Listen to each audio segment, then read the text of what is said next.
falmeravatsika rehetra indray ry hava-malala izay manaraka izao fandarana izao manonona ny fiadanan'Andriamanitra ho amintsika sy ny tokantranontsika ary ny ankonantsika rehetra. Makasitraka anao ny amin'ny fanjohinao ny fandaharana. Ity ampiandohana dia hanomboka ny fotoana isika ka andeha ho atombokantsika mivavaka izany.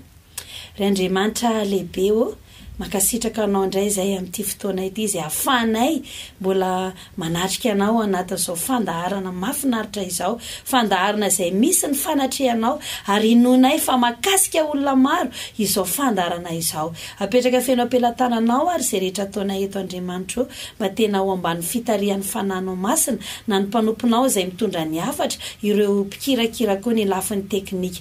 Dia amin'ny anaran'i Jesosy no hanononanay fa voataza ao fandaharana izao. Asany maizina kosa dia potehana sy ravana amin'ny anaran'i Jesosy. Misaotra Tompo. Amen.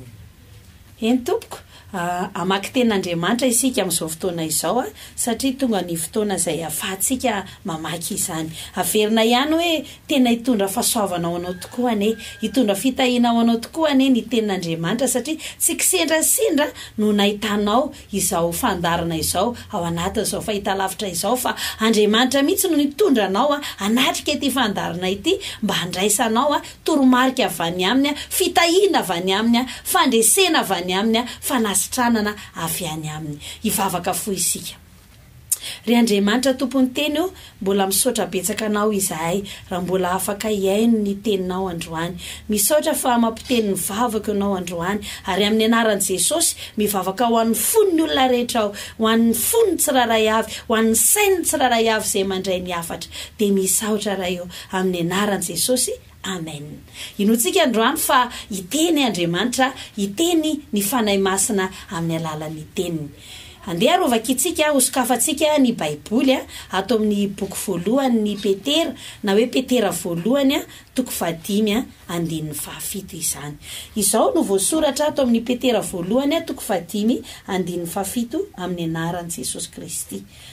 Ary apetrao aminy ny fanahinareo rehetra fa izy no miay anareo. Ary apetrao aminy ny fanahinareo rehetra fa izy no miay anareo. Wow, ny tapany faharoa tena mampaheribery avana hoe evi Andriamanitra miahtsika.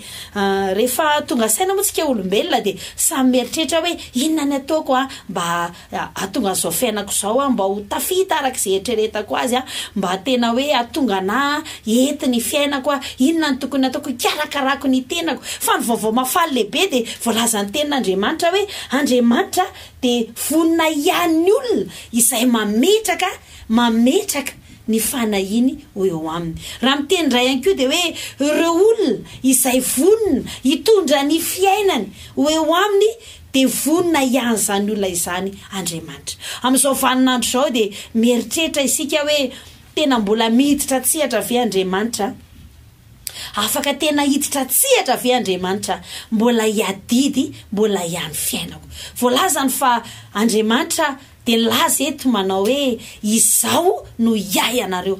Tena raha mampatsiaro tokoa tsika ny tantara ny andohantsika zanak'olombelona dia tena resy lahatra fa raha nanamboatra antsika Andriamanitra dia tsy nanamboatra antsika fotsiny eto amin'ity tany ity mba hoe hijaly na tena hoe hitady izay fomba rehetra mba apety ny fiainantsika na hoe handray an-tanana ny momba antsika, fa mialohany nanamboaran'Andriamanitra ny zanak'olombelona dia efa noharian'Andriamanitra ny zavatra rehetrarehetra izay ilainy adama fa ny zavatra izay nasain'Andriamanitra nataony fotsiny dia ny teo amin'izany edena izany, izany hoe hikarakara ny fa ny zavatra ny ilaina rehetra, ny sakafo, ny momba ny fiainana rehetra dia izao eny tokoa na ny vady aza dia nomen'Andriamanitra ny adama izany. Izany manam-porofo hoe namboatra antsika olombelona teto Andriamanitra, tena nanamboatra antsika Andriamanitra, namorona antsika Andriamanitra fa izao efa noforoniny taloha antsika olombelona ny zavatra izay ilaintsika. Izany manam-porofo ry havana fa tsy nanao adaladala mihitsy Andriamanitra andriamanitra namorona ny olombelona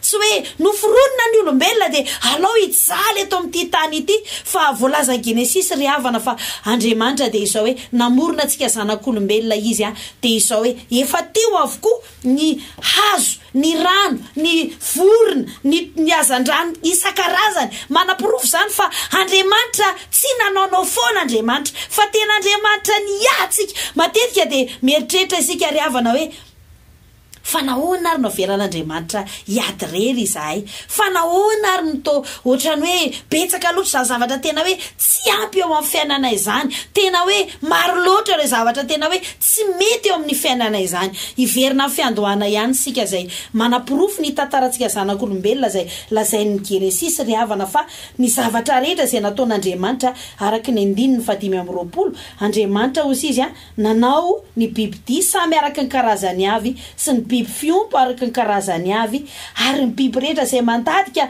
mikisaka amin'ny tany samy araky ny karazany avy aritan'andriamanitra fa tsara izany andriamanitra zany nanao zavatra tsara be teto ambon'ity tany ity anisan'ny zantsika olombelona maro moa zay ny teny zay milaza izany amin'ny 5:20 ary andriamanitra nahary ny olona tahaka ny endriny tahaka ny endrik'andriamanitra no namoronany azy lahy sy vavy no namoronany azy 5:20 ary andriamanitra nitsodrano azy hoe maro fara sy miabetsa ary mameno ny tany ka mampanompo azy ary manjaka amin'ny hazandrano eo amin'ny ranomasina sy ny voromanidina ary ny biby rehetra zay mihetsiketsika ambonin'ny tany ary andriamanitra nanao hoe indro efa nomeko anareo ny anana manitsambo rehetra izay ambonin'ny tany rehetra ary ny hazo rehetra zay misy vo sady manitsambo de ho fihinana ho anareo ireny ary amin'ny biby rehetra sy ny voromanidina rehetra ary ny zava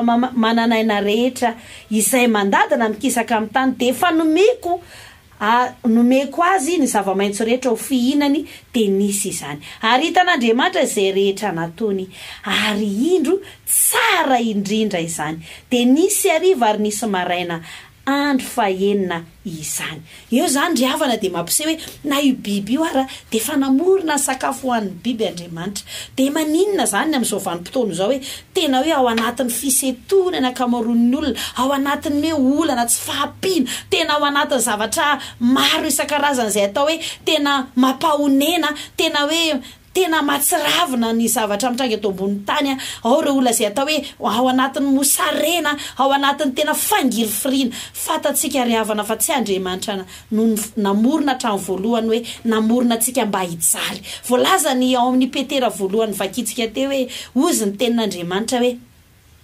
apetrao amiko ny fanahinareo rehetra fa izao no iay anareo eto zany de misy tenin'andriamanitra indray ry havana zay milaza hoe mbola vonina indray andriamanitra ny any fiainantsika mbola vonina indray andriamanitra ny andray atanana ny fiainantsika fa izao ny zavatra angatan'andriamanitra de izao hoe ny ametraka izany eo ampelantanany ny antony moa ry havana izay nahatonga ny olana lehibe tsy fahampiana maro natonga an'andriamanitra koa ngano hoe namotsitra zany hoe raha io teny io de milaza fa efa tsy eo ampelantanan'andriamanitra itsony ny fiainan'ny olombelona ry havana tsy andriamanitra akory nanao izany programa izany tsy hoe andriamanitra no nanao hoe andao indray to de lako fotsiny nareo olombelona de alohanareo hiady rery eo fa fanapahan-kevitritsika olombelona zany isika no niala teo amin'le toerana nametrahan'andriamanitra antsika satria rehefa ny teny andriamanitra tamin'ny Adama sy Eva ka nilaza fa hipetraka eo amin'ny saedena io izay manana ny ampy izay lazain'ny tenin'andriamanitra hoe tsara indrindra excellent nanaovan'andriamanitra ny saedena fiainana excellente nanaovan'andriamanitra ny fiainantsika olombelona tsara indrindra ry havana izany no namoronan'andriamanitra antsika izany no fiainana metrahan'andriamanitra antsika fa naninona tonga ny fahoriana satria nanomboka tsy nanaiky izay lazain'andriamanitra isika olombelona de voafitaka ilay mpamitaka zay voalazan'ny apokalipsy ry havana fa tonga eto amin'izao tontolo izao ny devoly izay mamitaka antsika zanak'olombelona. Voalaza ny tenin'Andriamanitra amin'ny apokalipsy 12 fa ny devoly dia namitaka ary voalaza ny Genesis, zany hoe atao fiandohan'ny baiboly any amin'ny fiafarana izay apokalipsy fanambarana dia izao hoe milaza ry havana tany amin'ny fiandohana fa tonga ny menarana izay namitaka ny Eva ka nandrebireby azy hoe raha hoaninao io voankazo io izay nandraran'Andriamanitra dia tena afantatra ny tsara sy ny ratsy ianao. Kanjo ninana lizy tokoa ohatrany ay mba inona rety eritrereto ngery havana fa tena fitaka tokoa zany. Tsy nandinika kely kory Eva hoe maro ngery voankazo reo sakafo azo hoanina tena tsara lavitra n'io voankazo io fa saingy namitaka moa ilay ratsy nataony nijery an'izany sy mibanjina an'izany. Tsy hafa fa zany mihitsy amin'izao vanim-potoana izao hoe avelan'ny devoly fitahan'ny devoly tsika hifantoka amin'ny zavatra ratsy izay to tsara no fijery azy kanefa mitondra makany amin'ny fahafatesana, mitondra makany amin'ny fangiry firiana. Ny tena marina dia hoe ny voalohany vokatra zany rehetrarehetra zany dia izao hoe natonga antsika tafasaraka tamin'ilay mpamorona antsika, ilay namorona antsika izay efa nanao ny programa rehetra, izay efa nanao zavatra tsara ho antsika satria tsika tsy mahay noho ny mpamorona antsika ry havana. Tsy misy olombelona manatsaina no Andriamanitra namorona azy fa isika rehetra izao dia izao hoe noforonon'Andriamanitra avokoa ary izy no mpamorona, izy no tompony hevitra ry havana. Ka raha ny tian'Andriamanitra fa nihinana ny voankazo io no mapotika ny fiainantsika olombelona dia tsy nanao vazivazy Andriamanitra. Tena marina loatra ny zavatra ambaran'Andriamanitra. Ka rehefa nihinana Adama sy Eva dia izao hoe tafasaraka voaroka tao amin'ilay toerana izay tsara indrindra dia tonga tao amin'ilay toeram-pahoriana. Kanefa ry havana dia izao hoe nateo ary izany zavatra izany namitaka tokoa Satana ary ankehitriny dia mbola mamitaka antsika zanak'olombelona. Kanefa tonga indray Andriamanitra amin'ny alalan'ity fandarana ity, amin'ny alalan'izao afatra izao mitodika amintsika tsiraray avy hoe mbola afaka hiova ny tantarantsika ry havana, afaka hiverina amin'ilay voalohany izay namorona an'Andriamanitra antsika. Dia ny fantaniana dia hoe amin'ny fomba ahoana indray amin'ity fiainana efa feno safotifoty ity ve dia amin'ny fomba ahoana indray no mbola hiverena ny fiainako hoe manana izay ilaina rehetra aho, Andriamanitra mihany fiainako amin'ny fomba ahoana izany dia tsotra be no nolazain'ny tenin'Andriamanitra. Hozy izy Andriamanitra hoe apetrao amiko, zany hoe tena misy fanapahakevitrytsika lehibe mihitsy zany. Apetrao amiko. Ny olona maro amin'izao fotoana izao dia mieritreritra hoe dia hiazo fotsiny eo Andriamanitra, dia hoe hiandraikitra azy fotsiny eo Andriamanitra. Mbola manamafy izany ny tenin'Andriamanitra, mbola manamafy Andriamanitra ao amin'ny Isaia 5:20 2:1 dia andoaka efa kitsika izany tenin'Andriamanitra zany. Isaia 45 na 5:20 Isaia toko fa 5:20 2:1 dia izao voasoratra amin'ny anaran'i Jesosy. Izao no lazain'i Jehova ny iray masin'i Israely dia ny namorona azy. Ny amin'ny zavatra ho avy no anontanio aho ary ny zanako sy ny asan'ny tanako dia aoka ho adidiko ihany. Matsapa tokoa ve tsika hoe tena irery miady irery amin'ny fiainana hitan'Andriamanitra io ary Andriamanitra tena antra malahelo Andriamanitra hoe ndry tena miady irery le olona. Fa izao Andriamanitra izay nilaza teto izao izy izao no lazaiko izy Andriamanitra izay namorona antsika tsiraray avy izao izy Andriamanitra koa izay malala ny zavatra ho avy ary tsika izy ny mahafantatra ny ho avy rehetra pitsaka amin'ileo milaza ny ho avy fa saingy lazo lazaina hoe mpamitaka ihany ry havana fa tokana ihany tena mahafantatra ny ho avy tsara indrindra dia Andriamanitra izany, tsy ova Andriamanitra izany. Fa izao zavatra lazaina amintsika izay ny foroniny manao hoe ny zanako izy izy ny asan'ny tanako izy izy dia adidiko ihany. Wow, tsara be zany. Andriamanitra zany dia tsy hoe Andriamanitra atoro hoe dia Andriamanitra dia ianao ve dia tsy mba mahalala mikarakara an'ireo zanako ireo, fa izy milaza hoe ny olona afaka hiadidiko izy Andriamanitra, ny olona afaka ho karakaraiko izy Andriamanitra de ny zanako izay mbola manamafy ilay teny zay novakitsika teny am-piandohana manao hoe apetrao amiko ny fanahinareo rehetra de tena Andriamanitra hoe midira ho zanako hoe aza manderery am'izao hoe aza miezaka mandray tanana ny fiainanao hoe fa izao hoe raha isika olombelona ihany niezaka tahaka nataony eva hoe maninona mora mba asikosony tenako ao aniko voankazo ohatra zany nge zavatra iainantsika ary ny devoly de mamitaka mihitsy am'izao vaninandro hoe maninona moa zako manatsara ny fiainako karakara ny tenako manao zavatra ohatran'izao am'izay mba eniko mihitsy hoe mba mafalifaly anazy zany mba mameno banga fiainako zany kanefa zavatra tsy asain'Andriamanitra ataotsika kanefa zavatra zay mifanohatra am'izay lazain'Andriamanitra am'izao vaninandro zao miezaka ny devoly mamitaka ny olona hoe raha ohatra ianao mijangajanga de sambatra ianao zany nge zao lasa ohatrany eritreretiny olona sotoavina am'izao fiainany zao hoe ary ohatrany ny olona tsy manao an'izany ndray ny olona adala riavana mamitaka ny devoly satria de amiravira izy ny tanjony teny amiravira sy amotika ny tantaram-piainantsika olombelona ary tsy mitsahatra izy mandra-batapitra zao tontolo zao de izao hoe manao ny fomba rehetra am'tiana ny fiainantsika olombelona kanefa kosa riavana de izao hoe Andriamanitra nefa de izao tsy mijery fotsiny Andriamanitra fa mitondra vaholan'Andriamanitra amin'ny alalan'izao afatra izao de mitondra vaholana ho anao Andriamanitra mitondra vaholana ho atsika tsiraray avy Andriamanitra de inona vaholana tian'Andriamanitra atao rianaka hoy Andriamanitra ianao zay noforoniko izy Andriamanitra de izao hoe raha hitondra ny fiainanao amiko ianao raha hitondra ny fanahinao ianao tsy fantatro hoe am'izao fotoana izao tena matsapa tokoa ve ianao hoe zanak'Andriamanitra raha tsy ny valiny de mbola afaka niditra ho zanany isika amin'ny fomba ahoana nefa izay ny fanontaniana hoe za tena tiako no zanak'Andriamanitra zao aloha ny fanamariana tsy hoe rehefa miditra any am-piangonana de tonga de zanak'Andriamanitra ohatra matetika izay ambary zany tsy hoe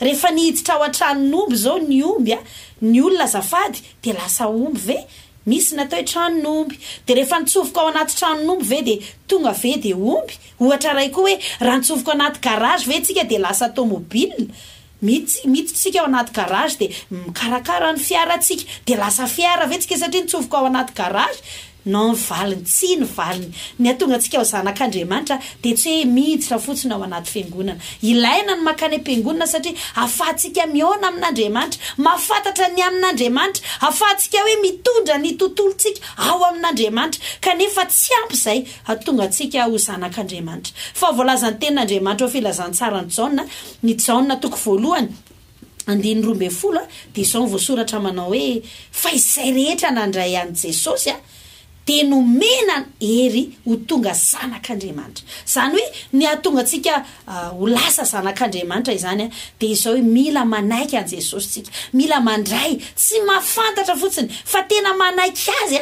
ho tompo ny fiainantsika zany hoe manomboka izao zany de tsy tompo ny fiainanao reritsony ianao fa ho an Jesosy tsapanao ve an Jesosy tokoa ny fiainantsika tsapantsika ve hoe tena an Jesosy ve tsika izay aloha ny tingana lehibe satria izany ny tian'Andriamanitra tenenina hoe ny zanako ozy izy Andriamanitra de adidiko ihany ry havanao teten'Andriamanitra hoe mialatsiny fa tsy afaka edidy anao raha tsy zanako ianao ninona mety andalovanao zao na misento ianao na miantso tody ianao rehefa tsy zanako ianao ozy Andriamanitra de mialatsiny tsy afaka anao na inona fa raha teo karakaraiko ve ianao tianao ve no iadidiko ary omeko anao zavatra rehetrarehetra de mila miditra ho zanako ianao tena mila miditra ho zanako ianao ahoana ry fidirana ho zanak'Andriamanitra tsotra ihany mila manaiky an Jesosy tsika mila tsapantsika hoe an Jesosy tsy areritsony ty tenako ty fa an Jesosy ny momba rehetra ary zao ny teneniny manao hoe apetrao amiko izy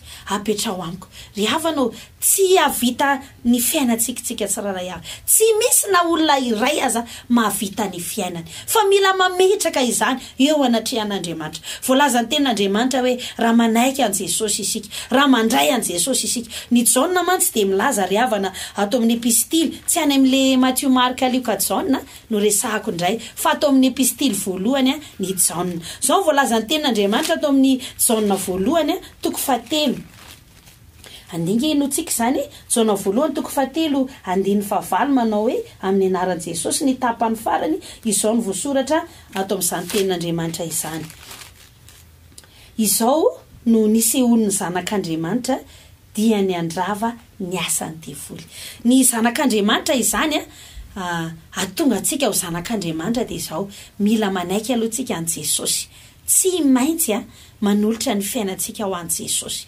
Be dia be loatra ny olona mevitena hoe kristianina kanefa raha antanina izy amin'ny fotsy miangatra hoe tena an' Jesosy marina ve ianao, tena hoe an' Jesosy ve ny momba anao, dia ozy hoe za aloha mivavaka za nga tsy mivavaka, za nge miantso an'Andriamanitra afaka mivavaka daholo ny olona rehetra, afaka miantso an'Andriamanitra ny olona rehetra, fa ity tsindriana manokana hoe tena nanapa-kevitra vetsika hoe manomboka amin'ity oro ity dia izao hoe Jesosy amin'izay ny tompony fiainako, omeko anjakany fiainako, tsy za rery tsony no tompony fiainako fa Jesosy no tompony fiainako. Raha mbola tsy nataontsika izany dia tsy mbola an' Jesosy tsika, fa mila manao an'izany isika satria izany no atonga antsika azo hery tsy hita maso kanefa miasa ao anatintsika, atonga an'Andriamanitra nangana antsika ho zanany. Ny olona zao mety tsy mahafantatra fa iverina fa ohatra anazy ihany isika kanefa Andriamanitra dia mahita hoe reny ry zanako iny ry zanako satria maninona manana an' Jesosy. Isika dia mizavatra marobe izay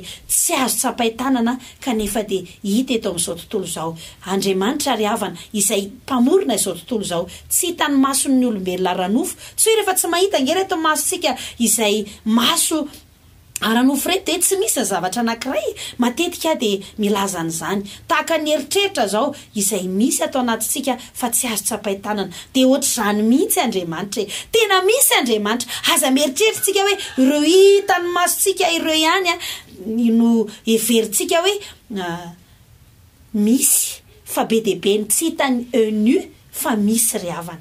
Tena misy Andriamanitra voalohany indrindra izay misy ary tena vonina andray an-tanana ny fiainantsika. Maro ny olona izay natsapa izany, anisan'izany izahay izay mitondra ny hafatr'Andriamanitra, tsy hoe mitondra fotsiny izahay fa tena matsapa mihitsy hoe tena Andriamanitra tokoa kay tena miandraikitra, tena miadidy araka ny teniny tao amin'ny Isaia teo hoe ny zanako izy izy ny asan'ny tanako izy izy dia adidiko ihany. Tsy mandainga izany Andriamanitra fa tena afaka ny adidy antsika izy. Andao hiditra ho zanany, inona no mahatonga antsika mianahana hoe hitondra rery, hiandray an-tanana rery ny momba antsika?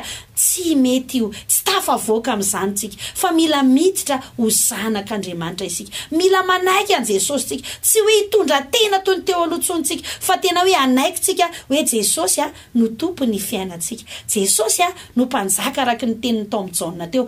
Ary lazainy koa atao amin'ny epistily hoe izao izy no isehon'ny zanak'Andriamanitra dia andrava ny asan'ny devoly, izany hoe vonina koa zany tsika tsy iray tsy kombakomba amin'ny devoly intsony fa vonina andrava izany, vonina andrava izany, vonina tena hoe hitondra an'izany eo anatrehan'Andriamanitra hoe manomboka eto dia izao hoe tsy avelako azo laka eo amin'ny fiainako tsony ny devoly, tsy avelako anjakazaka eo amin'ny fiainako tsony ny devoly. Tena vonina anana fisainana izay mifanohatra amin'ny fisainan'ny devoly. Be dia be loatra ro atao hoe filozofia nga manilazana azy avy amin'ny devoly izay iainantsika olombelona, ohatrany to mety, ohatrany to tsara kanefa fitaka izay namitany aneva ihany izay efa atao hoe filma efa nandeha izy ny fitenenana mitranga tany amin'ny Genesis. Eritrereto nge zany efa trany amin'ny fiandohany io ataony io ary mbola ataony ankehitriny kanefa tsika rehefa sarona voafitaka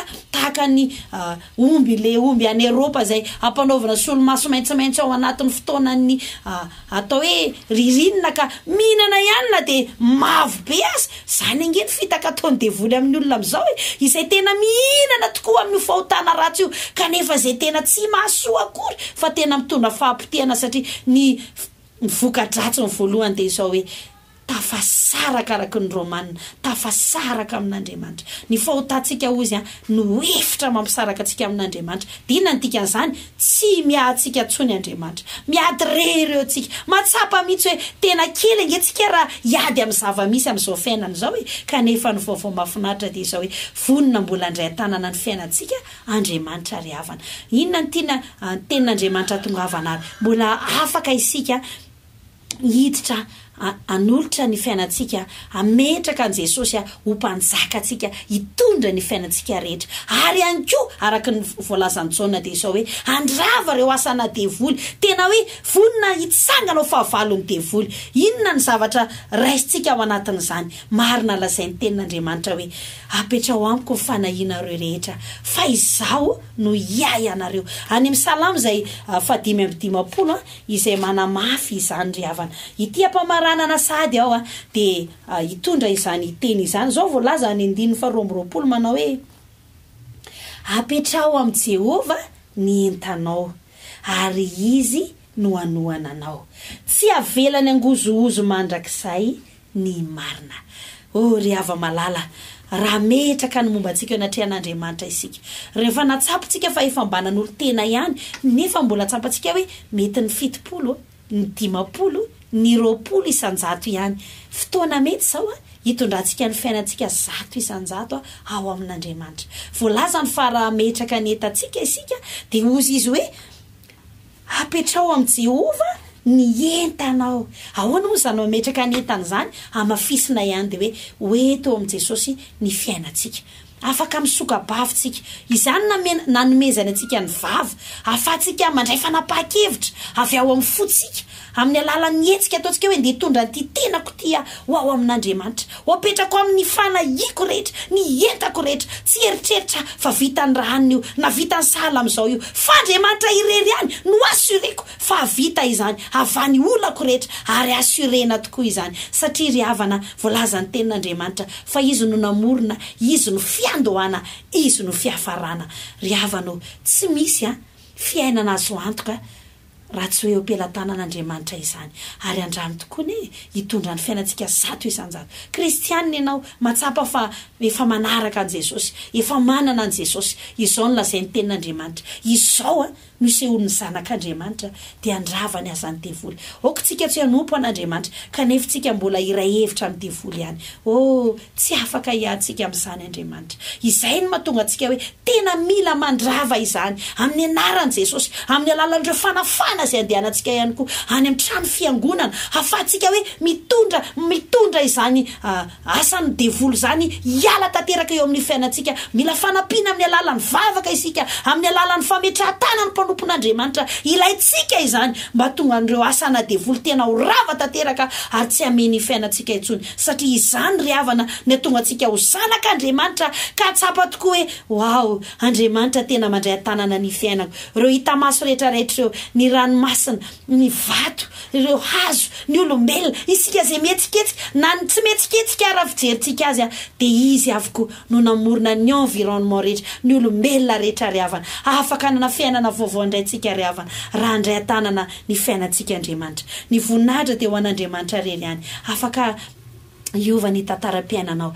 Tena tianao loatra Andriamanitra, tena tiantsika loatra Andriamanitra. Voninahitra dia ho azy hivavaka isika.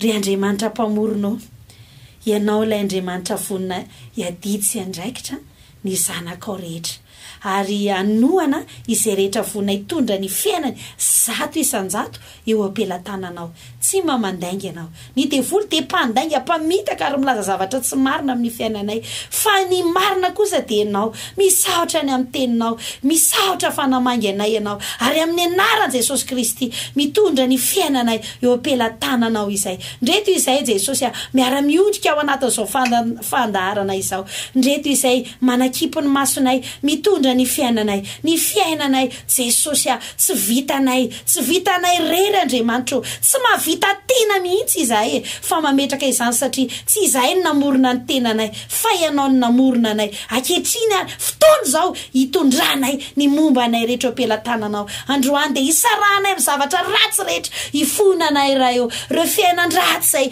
izay ny arahanay tsy kombakomba tamin'ny Satana. Anio dia tapa-kevitra izahay fa tena hoe andrava ny asana devoly, fa vonina kosa hitondra ny entanay rehetra, ny momba anay rehetra, izay rehetra makasika anay eo ampelantananao. Dia misaotra raha eo fa ianao ilay Andriamanitra tsara indrindra, Jesosy eo mpanjaka anay ianao, mpanapaka ny fiainanay ianao, amin'ny anaran'i Jesosy Kristy. Amen. ankehitriny a de mbola te hivavaka ao anao izahay a satria ny ten'Andriamanitra milaza fa mifampifafamba ao sitrana de hivavaka ao anao izahay.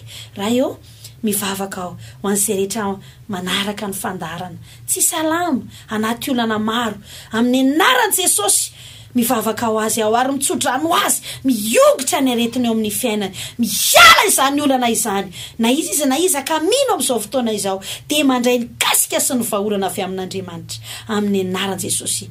Amen. Vavakantsika ho an'ny firenena satria tena tokony ataontsika izany. Raha eo ny firenenay amin'izao fo, ny Madagasikara-nay amin'izao fo, ny vahoaka rehetra hatrany amin'ny fitondrana, hatrany amin'ny filoha ka hatrany amin'ny vahoaka eran'izao région 3 eto Madagasikara izao. Amin'izao fo zay Andriamanitra eo, amin'izao fo zay ary amin'ny anaran'i Jesosy ny andravanay ireo asany maizina rehetra, potianay ny fanjakan'ny Satana, tonononay kosa ny fanasitranana, ny fifoazana ho an'ny firenenay amin'ny anaran'i Jesosy. Amen. Eny ary tompoko, izay no fandaharana izay narosinay de fiadanana ho anao.